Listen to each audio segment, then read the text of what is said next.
اعوذ باللہ من الشیطان الرجیم، بسم اللہ الرحمن الرحیم۔ ناظرین، میرا آج کا اسپیشل میسیج ان نوجوانوں کے لیے ہے جو اپنے والدین کو یہ کہتے ہیں کہ آپ نے میرے لیے کیا کیا ہے۔ یقین جانیے، جب آپ اپنے والدین کے سامنے یہ جملہ بولتے ہیں تو آپ کا باپ جیتے جی مر جاتا ہے۔ وہ جوانی میں بھی اپنے آپ کو بوڑھا محسوس کرنا شروع کر دیتا ہے۔ نبی اکرم صلی اللہ علیہ وسلم کی ایک حدیث میری نظر سے گزری۔ حدیث طویل تھی، اس لیے میں نے اس کو تحریر کیا ہے، آپ بھی سنیے پیارے نبی کا حکم۔ ایک صحابی تھے، وہ حضور اکرم صلی اللہ علیہ وسلم کی خدمت میں حاضر ہوئے اور انہیں اپنے باپ کی ایک شکایت لگائی۔ کہنے لگے، یا رسول اللہ، میرا باپ میرا مال اور میری چیزیں مجھ سے پوچھے بغیر خرچ کر لیتا ہے۔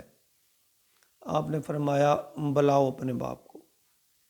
جب باپ کو پتہ چلا کہ میرے بیٹے نے پیارے نبی سے میری شکایت لگا دی ہے، بہت غمگین ہوئے۔ دل ہی دل میں کچھ اشعار پڑے جو زبان پر اس نے ادا نہ کیے۔ اس سے پہلے کہ وہ صحابی حضور صلی اللہ علیہ وآلہ وسلم کے پاس پہنچتے، حضرت جبرائیل حضور اکرم صلی اللہ علیہ وسلم کے پاس پہنچے اور کہا، یا رسول اللہ صلی اللہ علیہ وآلہ وسلم، اللہ فرماتے ہیں کہ پہلے ان سے کہیے کہ وہ اشعار سنائے جو اس نے دل ہی دل میں کہے، جو زبان تک نہ آئے۔ لیکن اللہ نے عرش پر ہوتے ہوئے ان کی ان باتوں کو سن لیا۔ حضور کے پوچھنے پر وہ صحابی کہنے لگے، یا رسول اللہ، قربان جاؤں آپ کے اس رب پر، وہ کیسا رب ہے جس نے میرے اس خیال کو جو میرے دل میں تھا سن لیا، میں زبان پر بھی نہیں لایا تھا۔ حضور اکرم صلی اللہ علیہ وسلم نے فرمایا، پہلے وہ سناؤ، پھر تمہارے مقدمے کا فیصلہ ہوگا۔ تو انہوں نے کہا، یا رسول اللہ، میں نے بڑے درد اور دکھ کے ساتھ میرے دل میں یہ خیال آیا کہ میرے بیٹے، میں نے تیرے لیے اپنا سب کچھ لگا دیا۔ جب تو میری گود میں تھا اس وقت بھی تیرے لیے پریشان رہا۔ جب تو سوتا تھا میں تیرے لیے جاگتا تھا۔ جب تو روتا تھا ہم بھی تیرے لیے روتے تھے۔ میں سارا دن تیرے لیے خاک چھانتا، روزی روٹی کماتا اور اپنی جوانی کو گرمی میں جھلساتا تھا۔ کبھی خزاں کے تھپیڑوں سے اسے پٹواتا، مگر تیرے لیے گرم روٹی کا انتظام کرتا، کیونکہ میں چاہتا تھا کہ میرے بیٹے کو روٹی ملے، چاہے مجھے ملے یا نہ ملے۔ میں چاہتا تھا کہ تیرے چہرے پر ہمیشہ مسکراہٹ رہے، چاہے میرے آنسوؤں کے سمندر بہہ جائیں۔ جب کبھی تو بیمار ہو جاتا تو میں تیرے لیے تڑپ جاتا۔ جب تو پہلو بدلتا تو ہم ہزار وسوسوں میں مبتلا ہو جاتے۔ تیرے رونے پر ہم بے قرار ہو جاتے۔ تیری بیماری ہماری کمر توڑ دیتی، ہمیں مار دیتی تھی۔ ایسا لگتا تھا کہ تم بیمار نہیں ہوئے، ہم بیمار ہو گئے ہیں۔ جب تم درد سے کراہتے تھے تمہاری ہائے پر ہماری ہائے نکلتی تھی۔ ہر وقت ہر پل یہ ڈر لگا رہتا کہ کہیں میرے بیٹے کی جان نہ چلی جائے۔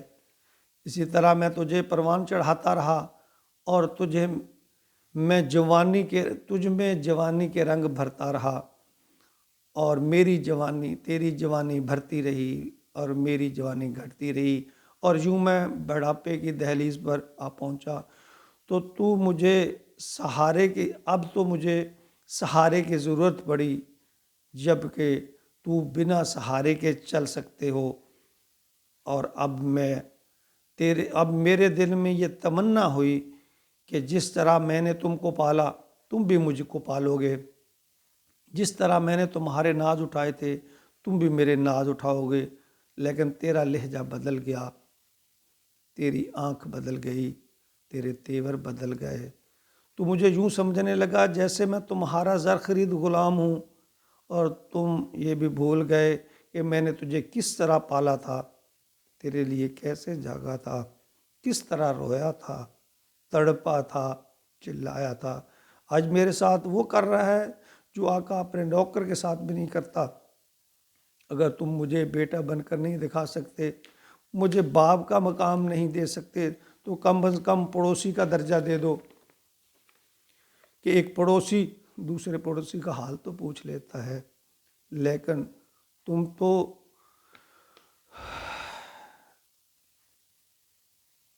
بخل کی بات کرتے ہو۔ یہ اشعار اتنے دردناک تھے۔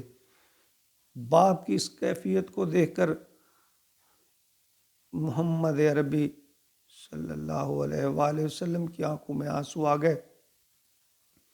ان اشعار کا اردو میں ترجمہ کرنا یا کسی اور زبان میں بیان کرنا ناممکن ہے۔ تو جو ہی اس نے اپنی بات مکمل کی تو نبی اکرم صلی اللہ علیہ وآلہ وسلم کی آنکھوں میں آنسو تھے۔ آپ نے فرمایا اٹھ جا میری مجلس سے، تم بھی اور تیرا مال بھی تیرے باپ کا ہے۔